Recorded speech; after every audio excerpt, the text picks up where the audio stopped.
Patenga sea beach বাংলাদেশের চট্টগ্রাম বিভাগের একটি জনপ্রিয় পর্যটন কেন্দ্র, যা কর্ণফুলী নদীর মোহনায় অবস্থিত। পৃথিবীর দীর্ঘতম সমুদ্র সৈকত কক্সবাজারে যারা যাননি কিংবা সময়ের অভাবে দেখার সুযোগ পাননি, তাদের জন্য পতেঙ্গা সমুদ্র সৈকত হতে পারে সবচেয়ে ভালো বিকল্প। চট্টগ্রাম শহর থেকে পতেঙ্গা সমুদ্র সৈকতে যেতে খুব বেশি সময় লাগে না। শহরের 0 পয়েন্ট থেকে মাত্র 14 কিলোমিটার দক্ষিণে অবস্থিত পতেঙ্গা সি বিচ প্রিয়জনকে নিয়ে যারা একদিনের ট্যুরে ঘুরতে যেতে চান, তাদের জন্য সেরা গন্তব্য হতে পারে এই সমুদ্র সৈকত। সো আজকের এই ভিডিওতে আমি আপনাদের সাথে শেয়ার করব এই সমুদ্র সৈকতে কি কি আছে। তাহলে চলুন ভিডিওটি শুরু করা যাক। আসসালামু আলাইকুম বন্ধুরা, আবারও নতুন আরেকটি ব্লগে আপনাদের স্বাগতম। আজ আমরা বেরিয়েছি চট্টগ্রাম শহরের কোলাহল ছেড়ে প্রাকৃতিক এক অপার সৌন্দর্যের খুঁজে।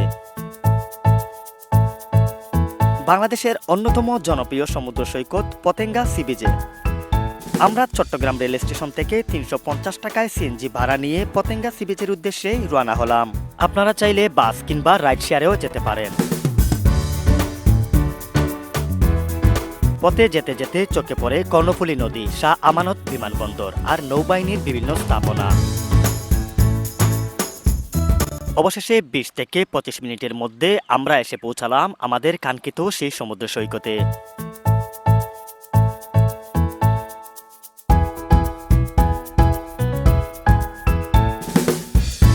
সৈকতের চারপাশে প্রকৃতির নৈসর্গিক মনোরম দৃশ্যের হাতছানি, সঙ্গে সমুদ্রে পাড়ে কর্মব্যস্ততা ও বিশাল সমুদ্রের সঙ্গে কর্ণফুলী নদীর মিলন মেলায় মন ভরিয়ে দেবে আপনার।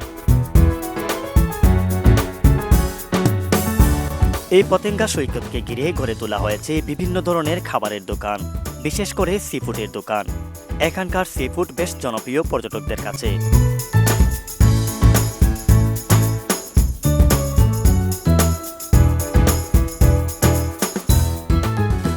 এই সমুদ্রে কিছুটা সময় কাটানোর জন্য আছে স্পিডবোট, সি বাইক ও ঘোড়া। বিকেলে সূর্য অস্তের দৃশ্য না দেখলে সমুদ্র সৈকতের আসল সৌন্দর্যই মিস করবেন। সূর্য অস্ত যাওয়ার দৃশ্য দেখলে মনে হবে যেন সূর্য সাগরের মধ্যেই ডুবে যাচ্ছে। তখন সূর্য এমন লাল রং ধারণ করে যা অসম্ভব সুন্দর দৃশ্য তৈরি করে, যা মুহূর্তেই আপনার মন ছুঁয়ে যাবে।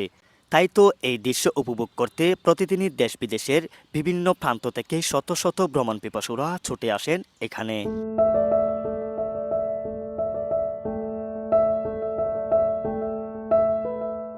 সো বন্ধুরা, এই সমুদ্রের সৈকতের পাশেই কিন্তু রয়েছে কর্ণফুলী টানেল। তো আমরা এখন কর্ণফুলী টানেলের উদ্দেশ্যে রওনা হব। তো এখানে হচ্ছে কর্ণফুলী টানেলে যাওয়ার জন্য আপনি পর্যটক একটি বাস পেয়ে যাবেন। এই যে আমরা এখন এই বাসের ড্রাইভারের সাথে কথা বলতেছি। তো উনি বলছে যে আমাদেরকে নিয়ে যাবে এবং নিয়ে আসবে, 100 টাকা করে পার পার্সন দিতে হবে। তো আমরা এই বাসেই যাব। আর এখানে হচ্ছে যদি আপনি প্রাইভেট কার নিয়ে যান তাহলে কিন্তু 1000 টাকা দিতে হবে। তো আমি বলবো আপনারা প্রাইভেট কারে না গিয়ে আপনারা বাসে, পর্যটকদের জন্য যে বাসটি রয়েছে সেই বাসে আপনারা যাবেন, সেটাই কিন্তু সবচেয়ে ভালো হবে। তো আমরা এখন কর্ণফুলী টানেলের দিকে রওনা হচ্ছি।